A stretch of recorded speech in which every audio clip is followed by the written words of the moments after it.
Okay, thanks everybody. Sorry to drag you in from coffee. We're nearly there. You'll all be pleased to hear, I'm sure. Just one more main session and then one little wrap-up session. But I think this will be a good one, so it's definitely worth sticking around for. We're now going to hear 3 presentations on the value of connected systems. First up, we have Joe Wass from Crossref. Joe is going to talk to us with a presentation entitled Transparent by Design, Building Open Infrastructure for the Altmetrics Community. Joe, the floor is yours. Hi, yeah.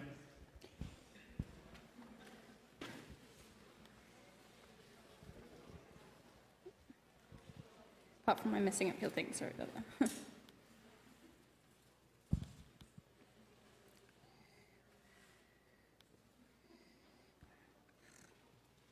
One sec, sorry. It's disappeared.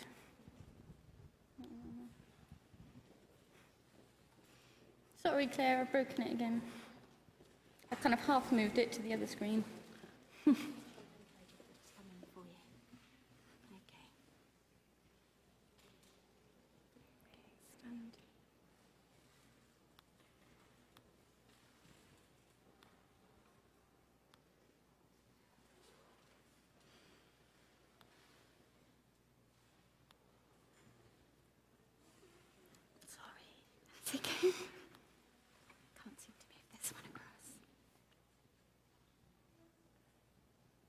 This feels like a kind of a calm before the storm. We're waiting. I only know one joke, and I couldn't possibly tell it here. Sorry, there's a special way to do the PDFs. There we go. Cool. Thank you. Sorry about that. Okay, well, there's meant to be some text on that slide. Okay. Okay, there's the text.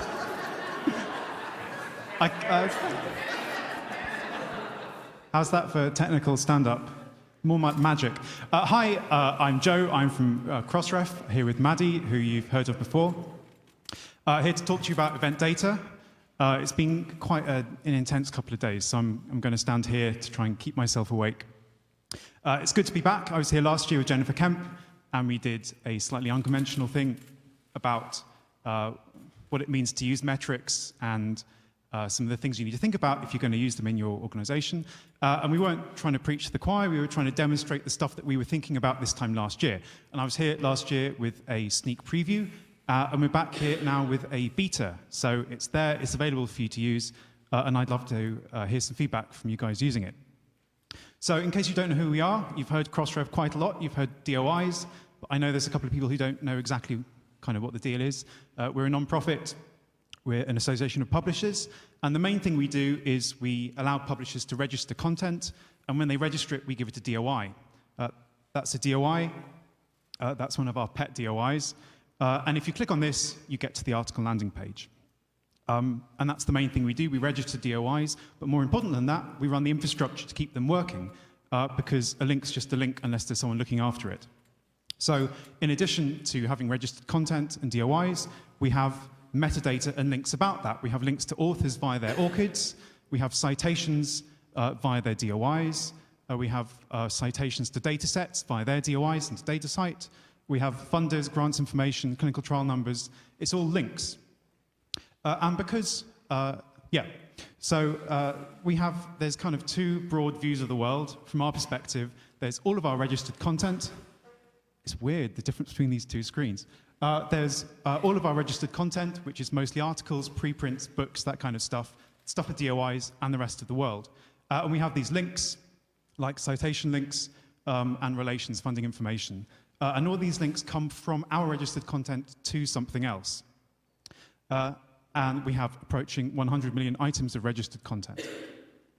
And because we have all this content we're looking after, well, we're looking after the metadata for it, not the content, we thought we'd do a bit of an experiment a few years back.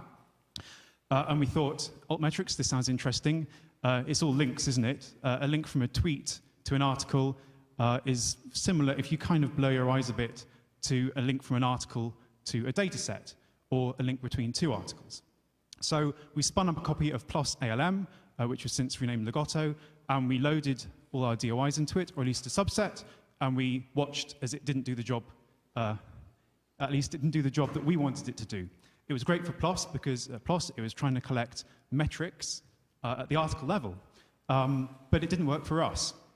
What we're trying to do is create something for the whole of scholarly publishing. We're not trying to create metrics, we're just trying to get the underlying links. So Logotto wasn't PLOS ALM wasn't the right thing for us because it didn't collect the data in a transparent way. So we thought, and another thing that wasn't quite the right thing with PLOS ALM was it went out to all these different APIs and says, how many tweets have you got, how many mentions? We realized what we should in fact be collecting is individual links. So here's a new thing on our chart, event data, and it's links from outside, non-traditional stuff, in towards our scholarly content. So it's just links, we're just collecting more links. It's not that simple, of course, because we're looking in non-traditional places and things work slightly differently outside scholarly publishing. So for a start, if you're looking at blog authors, of course, they don't use DoEyes, they use article landing pages. So we couldn't just collect links from blog URLs to DoEyes because there aren't very many of them. There's quite a diverse range of platforms. There's all kinds of different blogs, there's Reddit, Twitter, all kinds of places you might find data, and they all work slightly differently and in slightly different ways. So like about scholarly publishing, there's general rules and structured metadata and persistent identifiers they tend to use. None of that really applies in this new world. And there's no publisher looking after the content. If a publisher publishes an article, it's up to them to say, here's my citations, I'm going to look after the metadata for it. If we're looking at blogs, then I just put the blog out there, and I don't really care about looking after it necessarily, checking for link rot, for example. And no structured metadata, as I said. In addition to that, pages change. If I publish an article and something is wrong with it, maybe I need to issue an update or retract it. In theory, that means a new DOI, a new piece of content, metadata to represent that. There's a process around change. Wikipedia pages, no such thing. They change all the time. You can't just say there's a citation from this Wikipedia page to this DOI, because that may not be true tomorrow. It's all a bit different. So we went from thinking what we need to maintain is a triple store, a link store, an assertion store, that kind of thing, between all these pages and all these DOIs. That doesn't work, because people aren't using DOIs. References come and go over time. So a triple store isn't quite the right thing to do, and instead we settled on this idea of events. An event is an occasion on which we notice that there is a link, and it's how we tell you about that. So what comprises an event? What goes into an event? So we're going to observe all different kinds of places over the web, and when we see a link from that place to one of our DOIs or a piece of our registered content, we're going to create an event. And this gives rise to some interesting quirks. For example, blogs. You may know that the Google Blogger platform will publish the same blog in different places. So you might have the same content published at different URLs. That means, technically, all these different URLs link to this one DOI.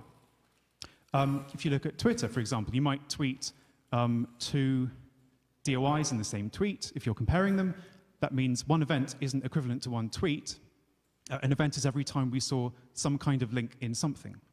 Wikipedia, of course, things change over time. And you can't say for sure, here is this reference, in a way that will be true forever. So we collect all this data, and it's your choice about how you want to interpret this. Everybody, as we've seen, has different ways that they are trying to classify stuff. People may be interested in looking at certain authors or certain domains. They may be interested in looking at analysis of robots. So if we provide data in as raw format as possible, then you can choose how you want to interact with it. So if you want to make use of this kind of data, you have a few questions. Which data points do you want to count, and how much do you want to weight them? If you look at Twitter, are you interested in original tweets? Are you interested in retweets? You may want to weight them different ways according to what you're trying to do. Are you interested in tweets that contain just a link? Do you care about if there's any text in there? Might that be an indicator that it's a bot account? Spam. if you can cast your mind back to tomorrow morning, I couldn't help but notice all these Elsevier accounts on the Altmetrics 17 hashtag all tweeted the same thing. Spam is a problem, and it affects not only Altmetrics, but it definitely affects us. You might be wanting to do some research into spam.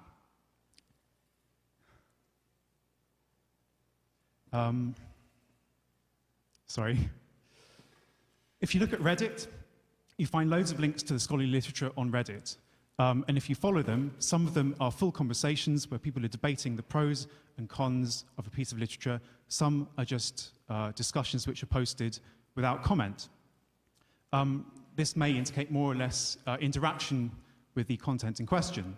They may be posted by bot accounts, or they may be posted by humans. You may want to look at the reputation of the person who posted it within the Reddit community to see if that's something that's of interest to you.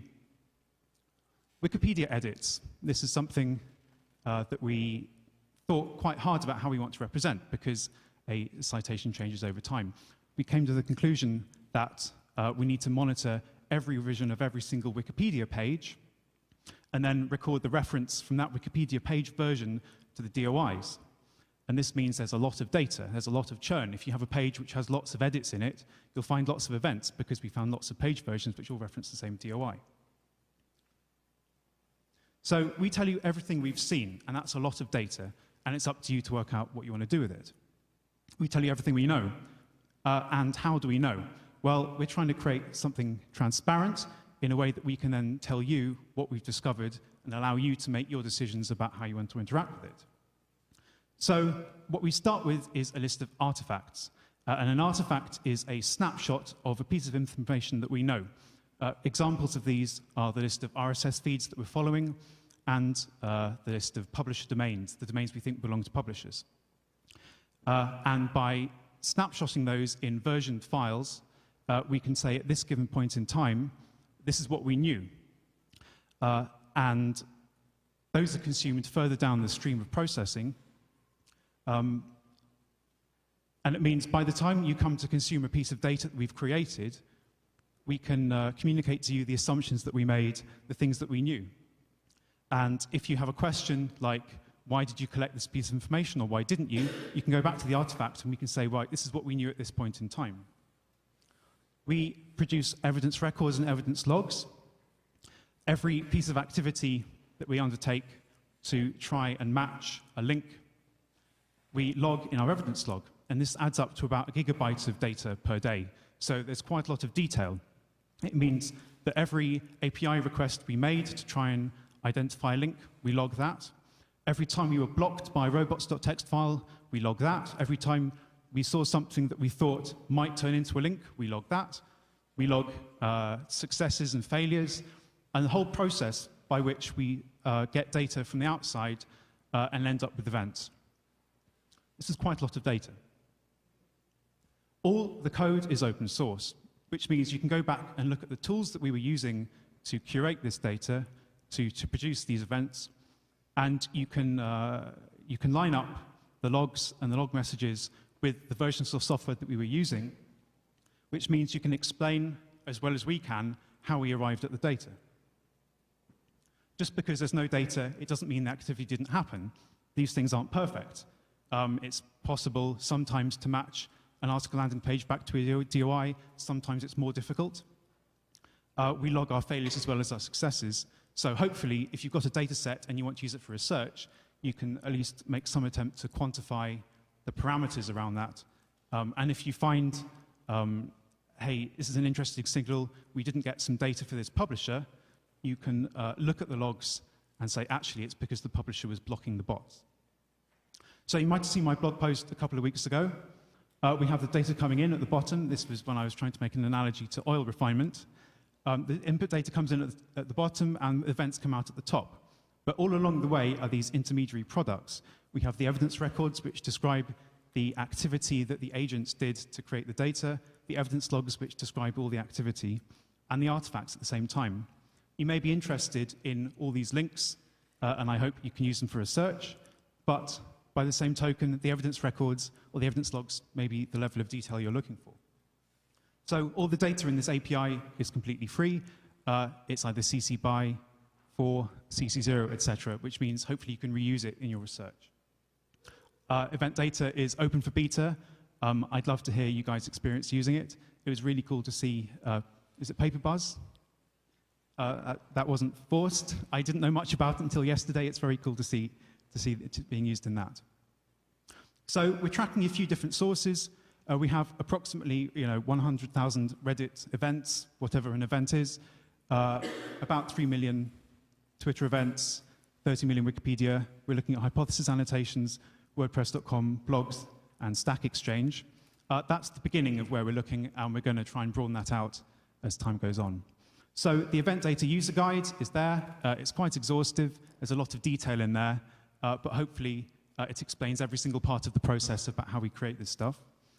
There's a few blog pieces on our blog, and you can contact us. Cool, thank you.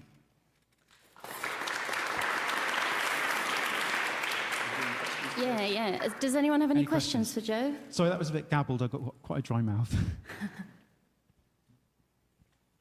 I have one, if no one else does. So we had a couple of times, I can't remember now if it was yesterday or today, about the issues with publisher metadata, which I imagine is going to become a bit of a problem with this service potentially as well. Like quite often, for example, we'll find DOI links that don't resolve and things like that. So is working with publishers to help them improve that going to be part of this project as well, or? Not actively, I wouldn't say. We have a mission to improve the quality of metadata in general, and of course that has impacts on all kinds of things, including this. I hope this might help to kind of surface some of the metadata quality issues that we see. Yeah. Thanks. Yeah, we'd love to see that, certainly. I think when you start to bring this stuff out like this, people are quite quick to pick up on it, so it'd be awesome, whatever you guys can do there. Any other questions? No? Everyone tired? Nearly there. Okay, thanks, Joe. Right, next up we have Jason Priem from Impactstory. Jason is going to talk to us about Unpaywall analytics, a novel metric of article readership using tracking data from a popular web browser extension. All right, I have the temerity to try and use the Clipon Mic. Does everybody hear that okay? Jason. All right, terrific. All right, I think I'm waiting for some slides.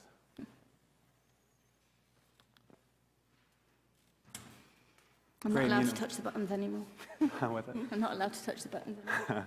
Actually, while they're getting the slides are up, but I always like to try and start before we get into the nitty-gritty with looking at the broader picture of why we're doing this kind of thing. That's what kind of gets me excited about it, gets me up in the morning. And it just is a great time to be doing this presentation at the end of the conference, because I've been able to see the scope and the richness and the diversity and creativity of the work that's been presented here already. Really, really exciting to me. Definitely fills my heart with joy. I haven't been involved with this for a long time now.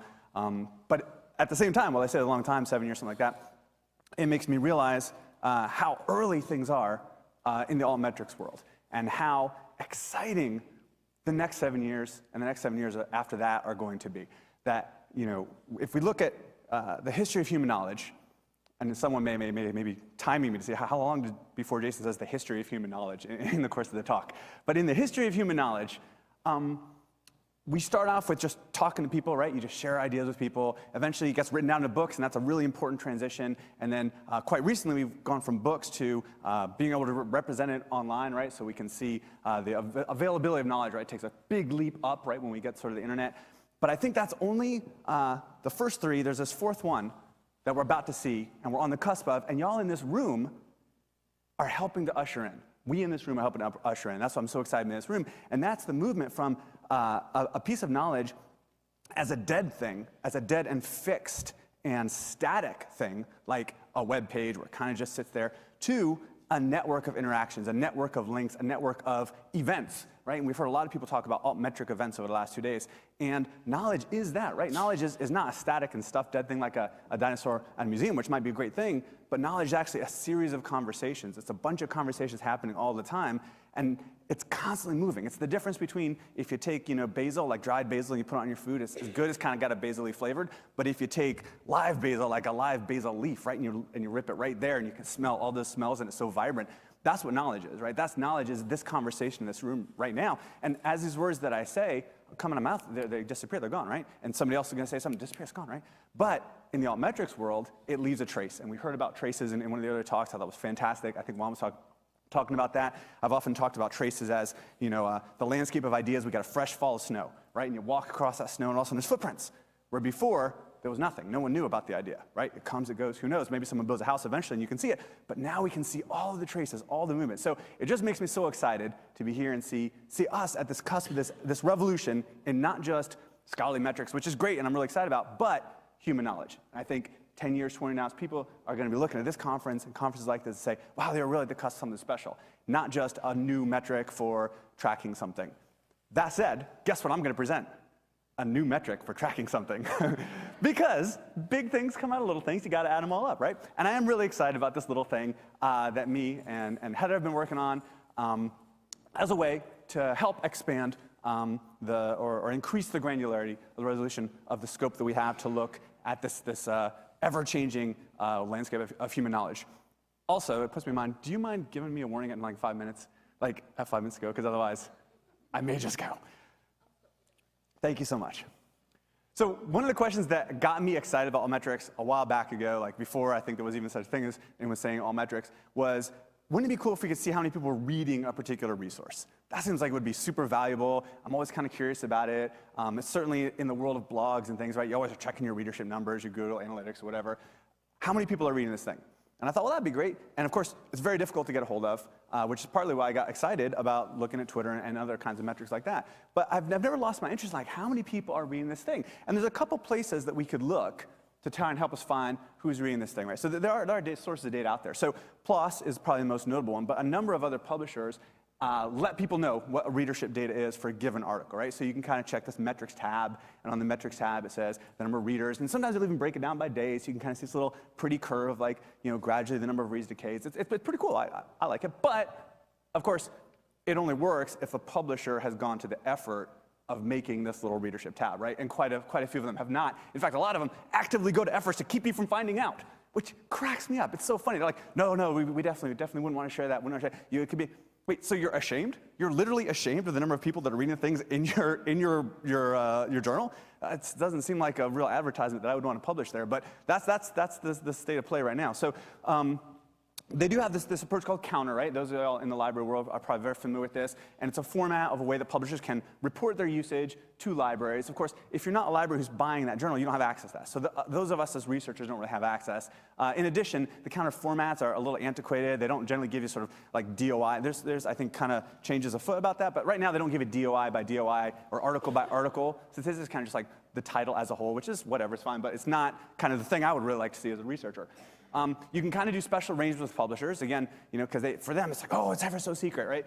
And so, the Measure project with Johan Ballen was, I think, leading up that project, did terrific work. They got a big old mess of readership events. But again, it was kind of a one-time special dispensation. You got to kind of go with your hat in your hand, like, please, please, please, could I have some readership data? And maybe you get lucky, maybe you don't. And so again, it seems like there's some real limitations there.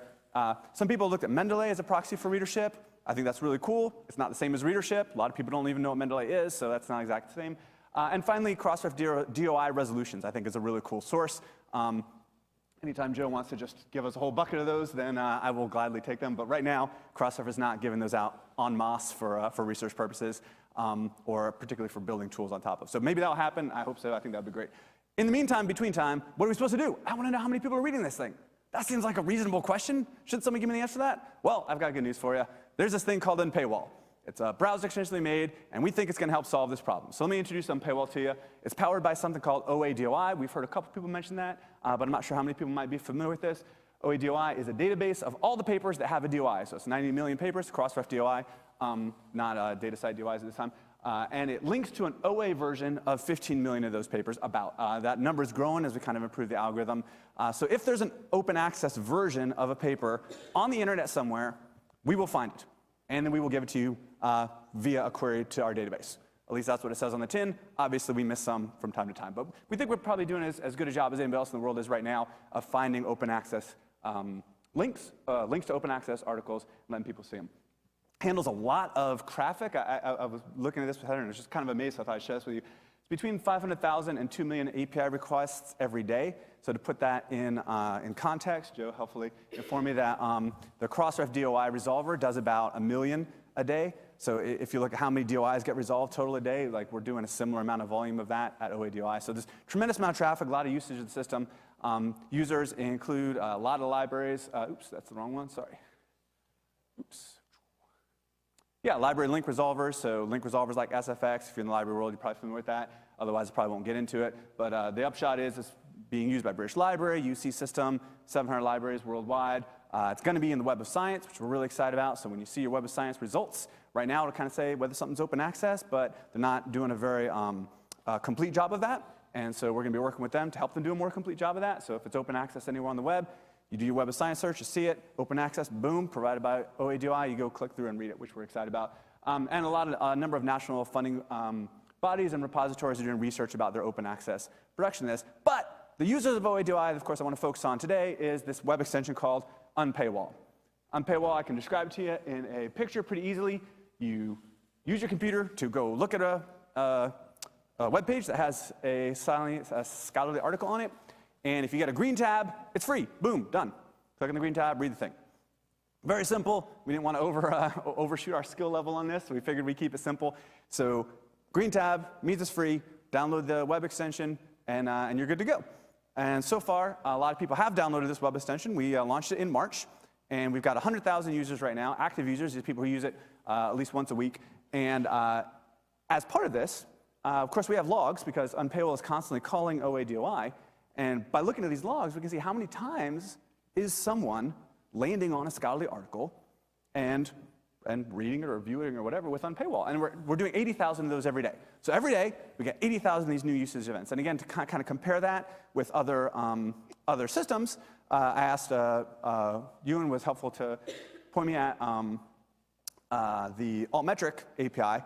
It handles about similar numbers, so I think between like 60 and 100,000 Altmetrics events per day.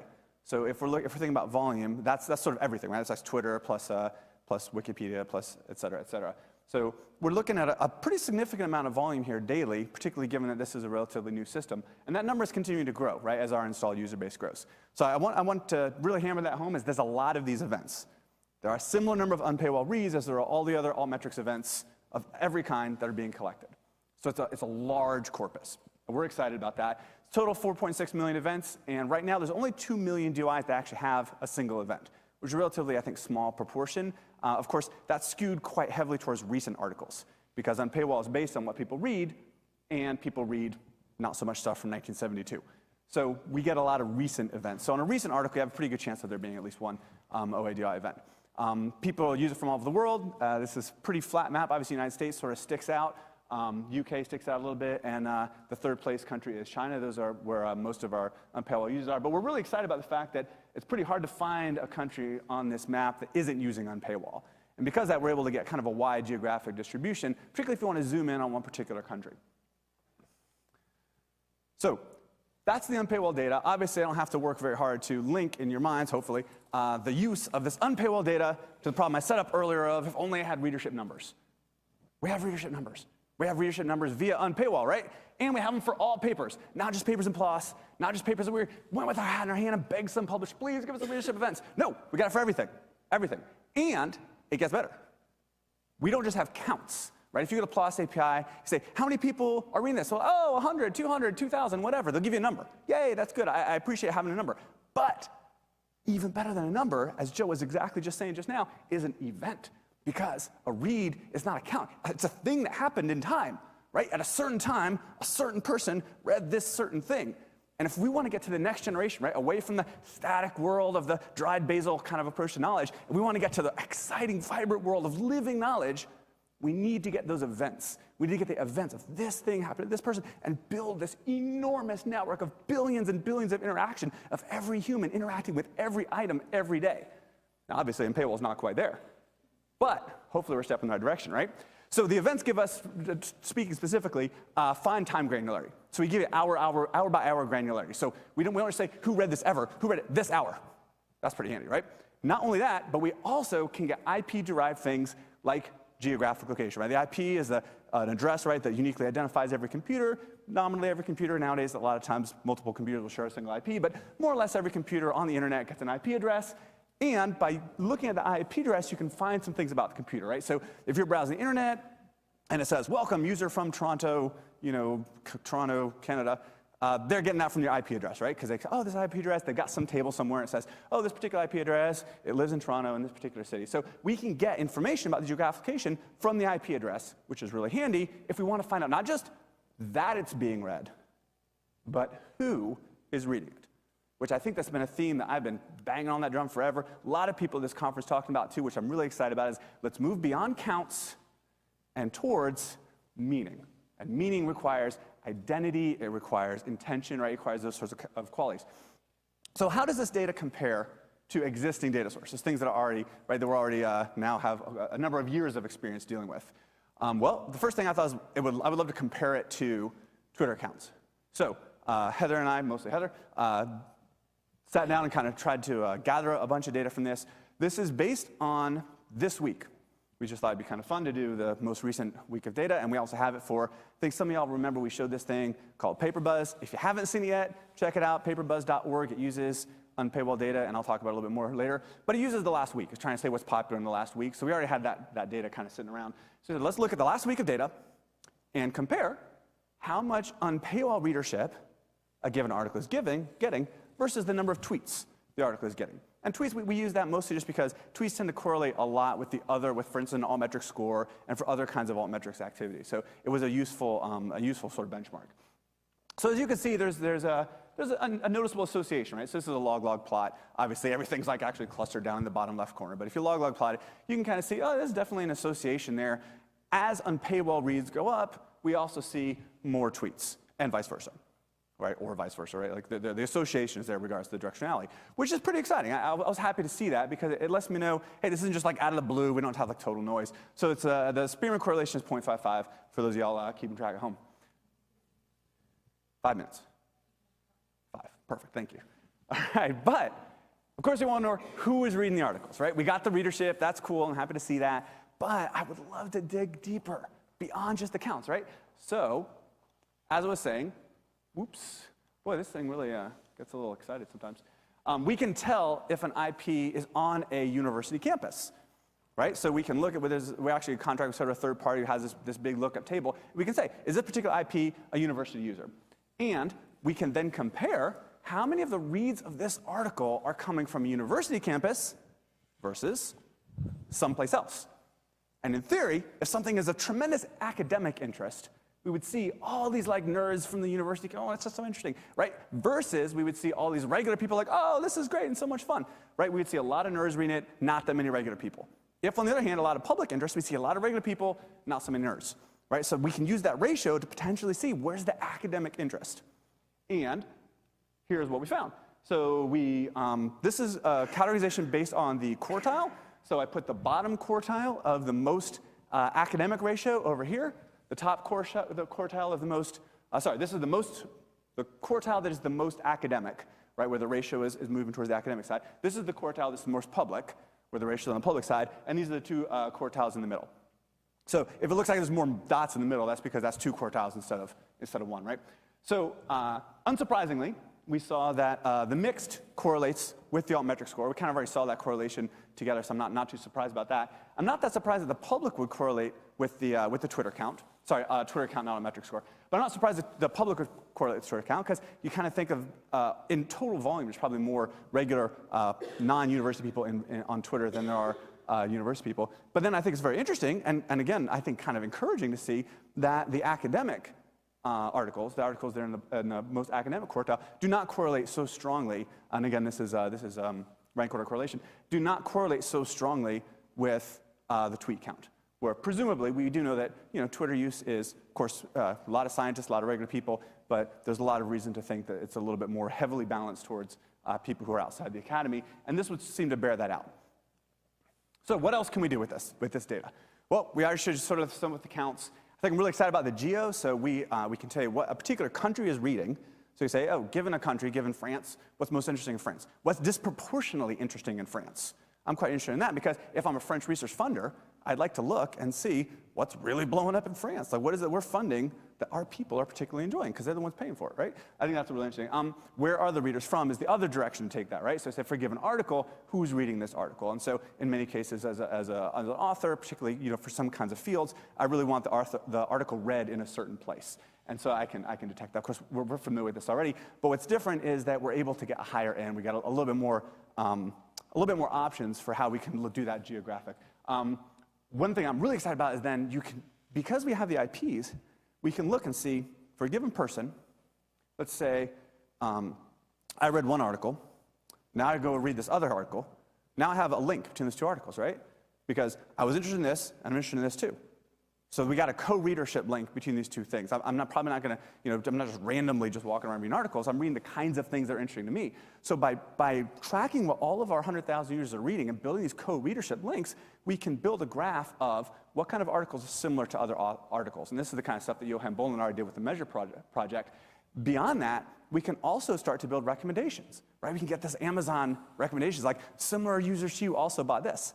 So if I'm reading through Unpaywall, right? And me and Juan have both been reading similar things. I read 3 articles. Juan read the same 3 articles. We're article buddies, right? We don't even know it, but we're article match buddies. And Juan read this 4th article. I've never heard of it. Maybe I ought to read that one, right? We're article buddies. I bet we have similar tastes in articles. So we can start doing those kinds of recommendations. We can start doing that filtering, right? And that's part of what we're trying to get at with PaperBuzz. Again, check it out if you haven't. Is we're trying to build a filter. And I think a lot of the end game for Altmetrics has not just been on valuation, which is great. Heard a lot of talk about valuation, but moving beyond evaluation and filtering things.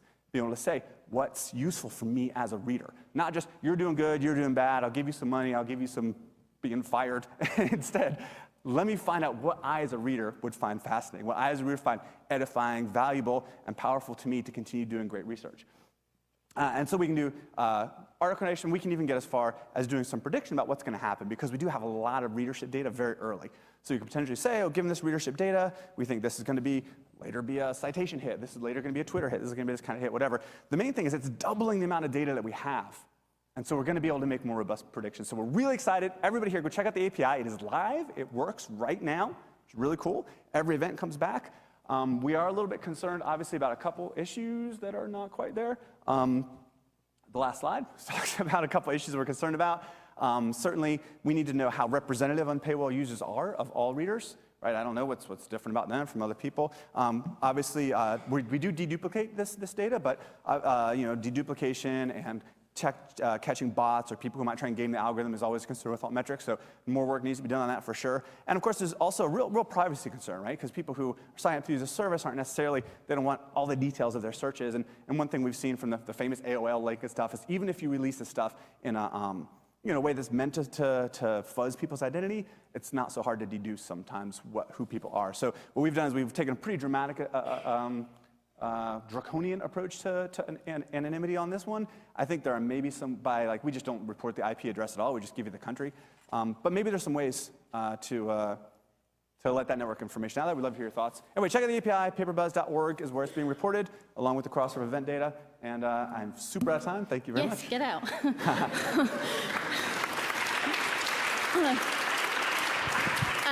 Okay, do we have any very quick questions for Jason? Yeah, Abigail.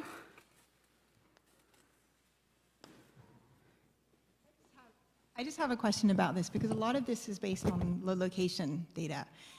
As people use VPNs more and more because of the privacy issues, countries becoming more, so we say, intrusive in terms of what they're looking at when people are using the internet, how is that going to affect this product, this application? It'll make it less valuable. It's a great question. You're absolutely right. And there's a number of things, not just VPNs, but also a lot of users are behind some kind of a subnet where they might have 20 or 25 or 120 users all sharing the same IP. And in that situation, those people, their votes will get thrown out because if 2 people really quickly from the same building on a university that shares the IP, for instance, both visit the same page, we're like, oh, you visited it twice, but no, it's 2 different people, right? So that's a problem. VPNs are a problem. All of the normal problems that come with inferring things from IP addresses will certainly apply to this. And so absolutely, that is a limit to the effectiveness. Thanks. Okay, if there are any more questions for Jason, I'm sure he'll be around for a little bit at the end if anyone wants to talk to him further. Right, last up in this session, we have Kornelia Junge from Wiley. Connie is going to present on between open science and business intelligence. Hello. Yes, I'm going to talk about something that's been on my mind for a while. When we research Altmetrics or citations or usage, how much of the total body of research that exists in the world do we actually cover? And related to that, how much of that might realistically go open or free? So, for instance, we say, and we have seen some good presentations here today, Altmetrics can measure the impact of research on society. But is it all research? No, because a lot of it is happening in corporate labs, in the military, etc.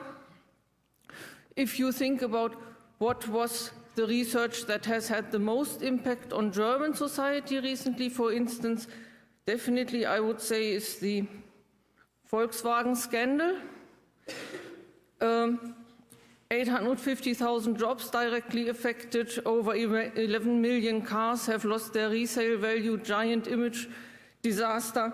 And you ask yourself, where was all that published? And it wasn't published anywhere. It was not only top secret, it was also criminal, so they couldn't even file a patent. So you start asking yourself how much of this kind of research is out there. And I sent myself on a quest to investigate what we can find out. Starting with what we know. My usually bread and butter universe is the journals in the Web of Science. Already, when you look at Crossref, you see there's a lot of other material in there, and maybe I should be looking and investigating these more closely in future. And yeah, something that we know about corporations is they don't publish articles, they publish patents. So I investigated how many patents exist, and apparently volume of patents published each year is quite similar to the number of journal articles. So definitely also a body of research that needs closer attention at what I know that our editors pay to this at the moment. You see there's also quite a variation in the growth rates of these data, and you ask yourself, are there more researchers going to work each year, or do they work hard, or do they split their publications up into more little pieces? So one number that would be good to know is how much does a researcher actually publish per year. If you Google that, you get one answer. 2 articles per year is the average, and then comes a qualifier which makes this kind of useless. The research active staff is expected to publish 2 articles per year, so you don't know when does that count as research active. And I tried to do my own investigation on this. I went into the Web of Science and pulled all the articles that were published between 2009 and 2016. Which had an OID. Of course, researcher identification is still early days. In this data set, that is actually quite good already. Over 20% of the articles in the Web of Science from this period do have somebody with an ORCID assigned to it. Then I grouped this into 2 periods, the first 4 years, second 4 years, and I looked at the average articles published in between 2013 and 2016 only, and got these numbers. In total, the median for these, where's the mouse? For the authors who have published throughout the 8-year period is a little over 1 article per year. And for those who have published their first article in 2013 or later is less than 1 article in 2 years. So the output is not quite that much as was suggested by the researcher who was quoted in Google. And yeah, you wonder, this is Web of Science articles. So did they publish in journals which are not in Web of Science? Did they publish not in journals? Or did they publish completely different outputs? Or did they not publish at all? Did their article get rejected, etc.? Now, when you want to analyze this and extrapolate to corporate researchers, this is immediately then you notice maybe this is the wrong approach, because in corporate research, as they very infrequently publish classical articles, there are a lot of other output types, and I wouldn't know how to weight these against each other, how many reports versus one article, what would be the ratio. So this is kind of too much ambiguity in there. Some of these output types will really take more work than an article. If you want to put a new drug in the market, is probably a lot of more work. I actually often do the last two pieces here. Somebody asks me questions. We want to publish a new journal in this and this area. How much usage do you expect? I send back the number. And as long as my prediction is correct, I don't even need a theory. And I can use all the short code that's used in our organization. The information that the output that is produced doesn't need to be self-explanatory, and it needs to be valid only in the context of the question that is currently relevant. So actually trying to find out how many pieces of information, pieces of output exist worldwide, apart from the fact that the corporates wouldn't give us the numbers, is kind of hopeless to achieve. But we can still assume that the researchers in corporate research are just as productive as those in academia, and we can try to find out how many researchers exist and estimate from there. And actually there, I was surprised, there are some quite good data. The best data source I found was the UNESCO Institute of Statistics. I also tried Eurostat, the World Bank, and they all share data, and I didn't run into any contradictions.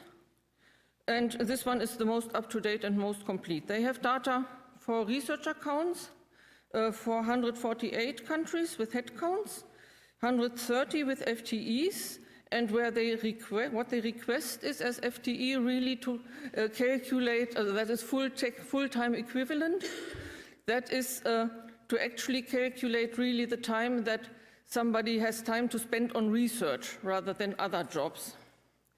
And they have for over 100 countries even details by sector. Often these come in percentages. The research accounts sometimes come in number per million inhabitants, but it is easy to do the arithmetic and calculate the actual numbers. And yes, you say we have maybe over 200 countries, but these in the samples here, they represent the countries with 97% of the world population, so that's quite good. But there are some exceptions, and all these countries have more than 20 million inhabitants, and unfortunately we know that research is being done there and is not really safe to ignore. This is what the distribution by sector looks like, and this, for me, it was a surprise that in the most of the bigger countries, the majority of the researchers works in industry. And again, I've been asked, are they really researchers, or do they just run a production plant or something? The table is called researchers, and it's not called scientists and engineers in industry. That's a different table. So if all the countries filled out the forms correctly, this should be actually researchers. And yes, the sector here, government, I don't like too much because it includes agencies like environmental agencies. They publish quite a lot. But also the military, which usually does not publish too much. Exceptions, quite interesting, where more researchers work in, it's called here higher ed, I would say academia, United Kingdom, India, Brazil, Australia, Malaysia, and many of the smaller countries. But in total, we still end up with more than half of the researchers working in industry. So that was for me quite a surprise. On the other hand, the number of researchers who work in an environment where publishing is standard practice is still large enough that I would say it makes sense to analyze them and still get some sort of meaningful results. So in total, in the countries where we have data, I arrive at an estimate of about 9 million people. And how many would there be in total? Somewhere around 11 is my semi-educated guess, but don't quote me on it. So corporate researchers, what do we know about them? They tend not to take part in surveys, but with some common knowledge and with some experience from my own environment, maybe we can fill the gaps. So most definitely, the research and development department is an investment and it must bring some return for the company, otherwise the finance department will should get them shut down. They need to minimize time and effort to produce the results, and many companies, they invest in expensive discovery tools which are often hosted locally so that the competition cannot hack them, so that the researchers get their information as quickly as possible and as selectively as possible. In smaller companies, just the opposite, they may not even have a library, the researchers all by himself, and may decide that it's faster and more efficient for him to start from scratch and reinvent the wheel. When we talk here about the connected, what was it, the value of connected systems, so these I would say are disconnected and are a failure for the current system. So is there a chance that we can perhaps bring them in? Everything must be really, really reliable. If you find some information in the internet, incorporate in your development and things go wrong, it can be very expensive. So information sources which have some sort of stamp of approval are very much preferred to those where the researcher has all the responsibility and has to do all the validation if the data that he is using are correct and apply to his specific research question. And of course, the research must somehow bring a competitive advantage for the company, either better products or more sales, better reputation, whatever. And that, of course, is the reason why the research is often kept secret. So the researchers work under non-disclosure conditions. They can share internally, but they will not get anything independent, external to review their work. Their boss may say, well done, the product sells, but there's always the doubt, could have been done better. And they also have no insight into the competitor research. And coming back to the diesel example, when VW was found out, all the other car companies were asked, did you know about this? Were you involved? They all said, no, no, no. But meanwhile, Fiat has been found out, Mitsubishi has been found out, Daimler is being investigated. So either they lied or they all did their independent exhaust manipulation research. And that I find really what a serious waste of resources. And something that as a consumer I could go into a crusade against. So my other question is, these conditions, to me they appear as if the quality of the output might suffer from them. And I wonder, are the researchers happy with that, especially those who have had social media throughout their academic career so far. Facebook and Twitter are now both over 10 years old, and there are researchers now who have used that throughout their university life. They are networked up to here, they have blogged and shared and discussed, and now suddenly they are in a company, is my vision, and they struggle with a problem in their work, and they think, like, if I could only reach out to my friends on the network, I would get 10 solutions, I could select the best, and my work would be better than I have to struggle here all by myself. The bigger companies, of course, they may have enough researchers with whom they can discuss, and there will also be boards who will approve research proposals, etc. But in total, I think those researchers who are used to social media, they may start to question this very strict confidentiality and non-disclosure rules. So we have talked so far about the content. What about the infrastructure, all the databases and indexing systems, discovery tools, etc.? Angela Merkel, she was laughed at when she said this. She was talking about Google and Facebook to reveal their algorithms. And, well, I think, Google, Facebook, and so on, they are the big players in the information industry, and as long as we allow them to send us content filtered based on who knows what, we cannot actually expect from companies like Mendeley or Altmetric.com also to reveal their algorithms. It is, in fact, if we, any of the companies here in the information industry, if we publish anything that's really good and useful, the most likely is that Google Scholar will pick it up and rebuild it, and this may not be really good for the business. But I still think that there is a chance that the corporate research can become more transparent and visible, and it would be actually a benefit for the companies.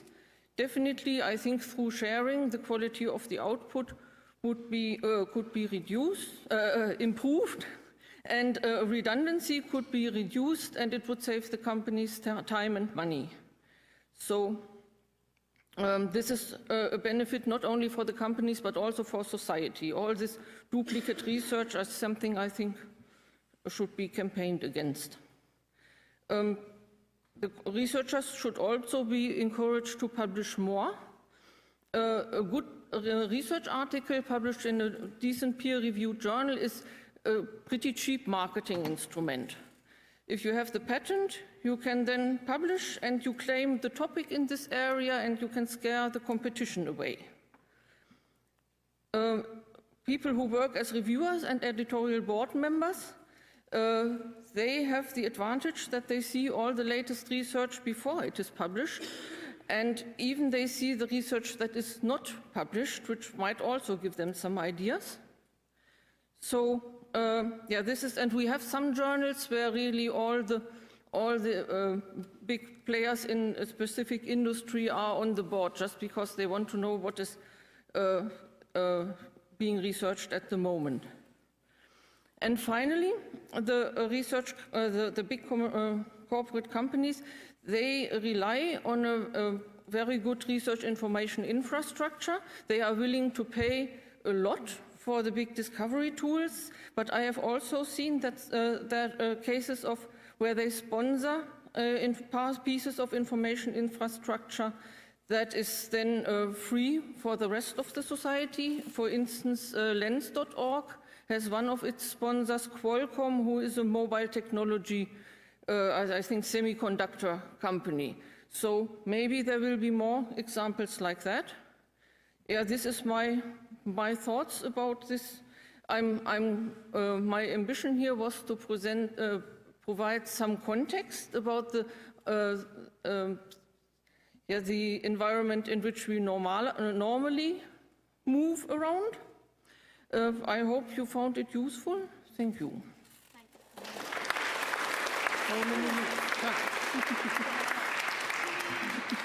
Any questions? No, you're all so overwhelmed by this whole new category of researchers that none of us thought about for 2 days. Okay, thanks very much, Connie. Okay, I think we're there. We're just going to have a wrap-up session from Mike, who will share some concluding thoughts, and Stacey has an announcement. Now or later?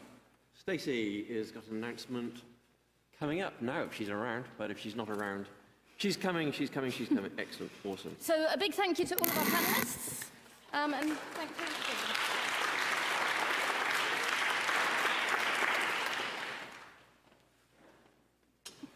Go, Stacey. Go, Stacey.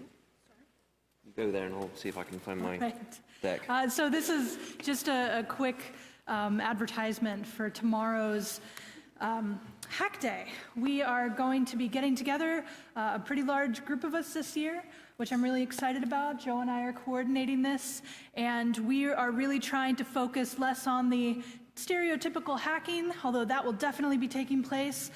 We are calling tomorrow's Hack Day a do-a-thon this year, because we'd like to encourage all of us who are educators and activists and advocates, as well as the hackers, the stereotypical hackers who code, to join us for tomorrow's get-together. So we are going to be meeting at the Ryerson University Student Learning Center, which is where the Altmetrics 17 conference was on Tuesday. We'll be on the 5th floor.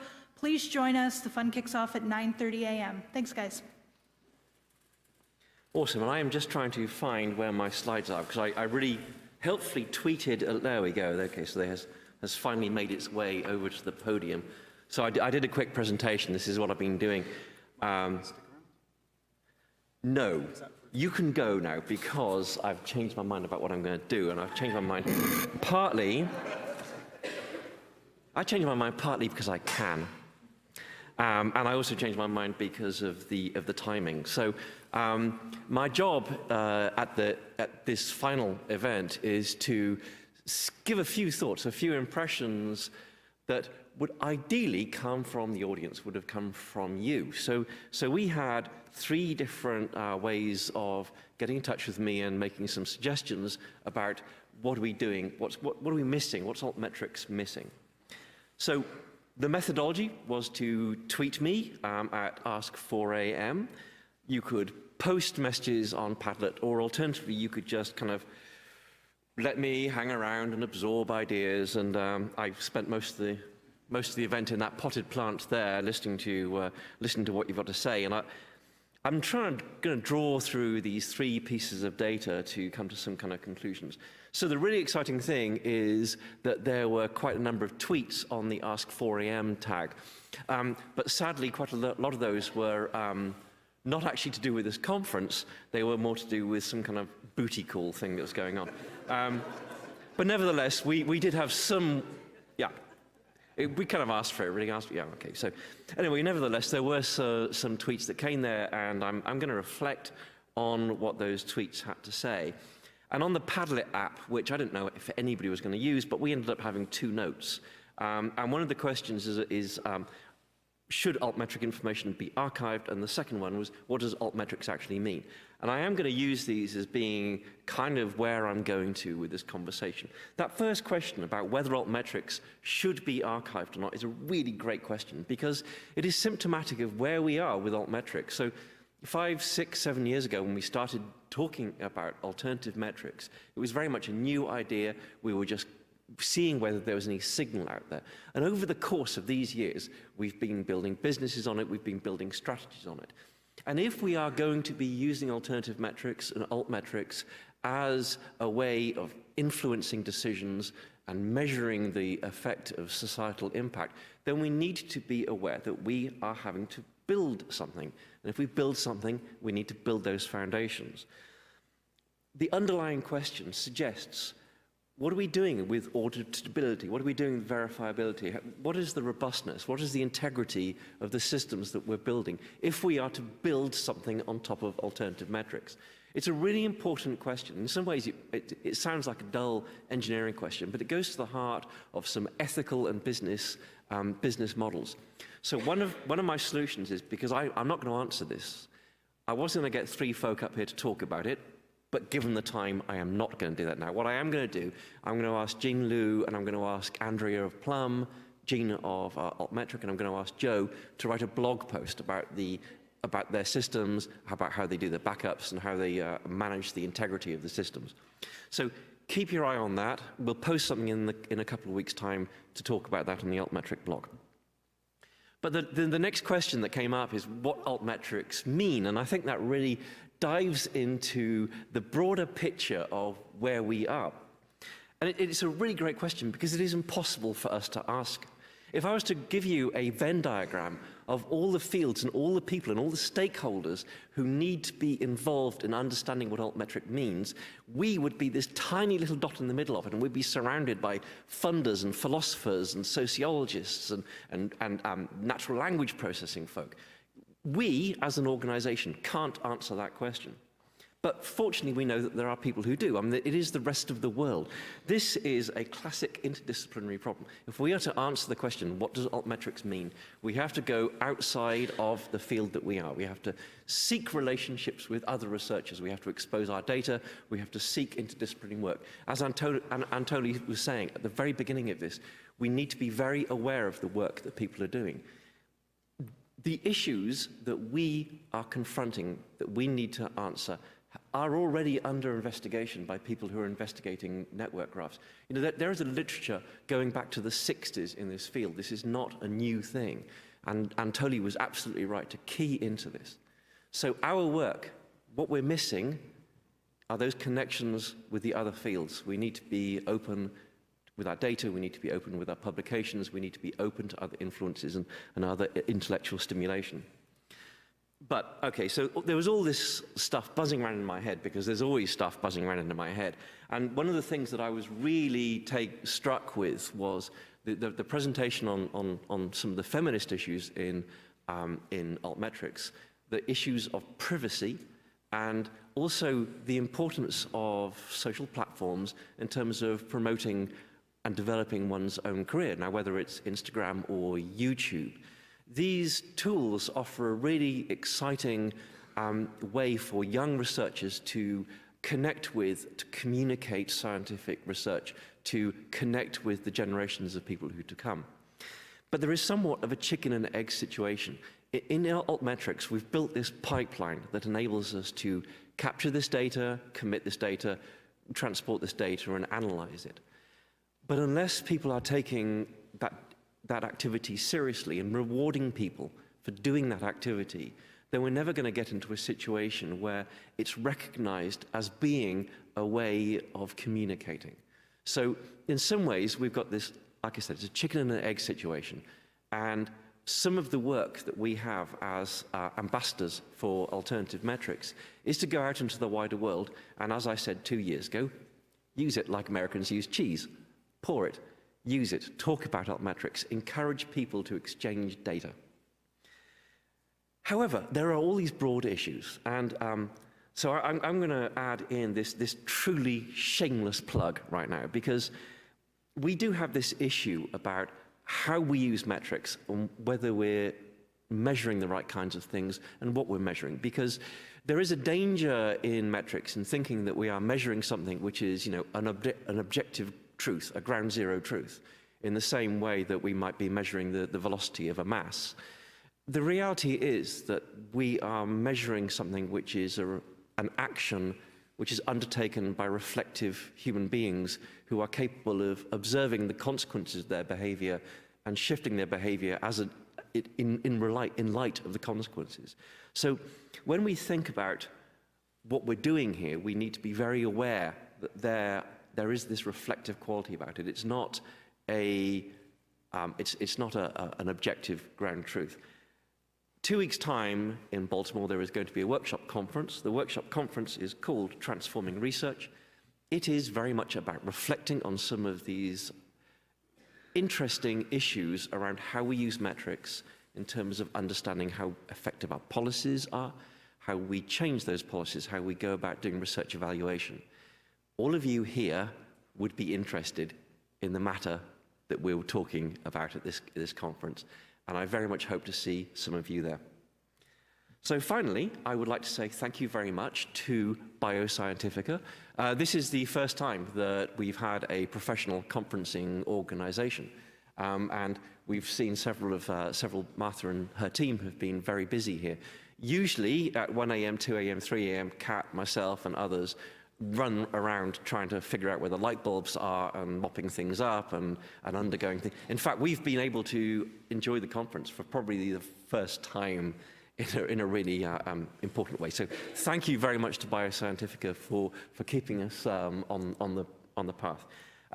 We were going to be planning on making an announcement about the location for the Altmetric conference next year. We are not quite there. We are very close to it. It's tantalizingly close, but I'm not even going to put up slides suggesting where we're going to be. There will be an announcement in due course, in the course of the next month. And in the meantime, let's carry on talking. Thank you.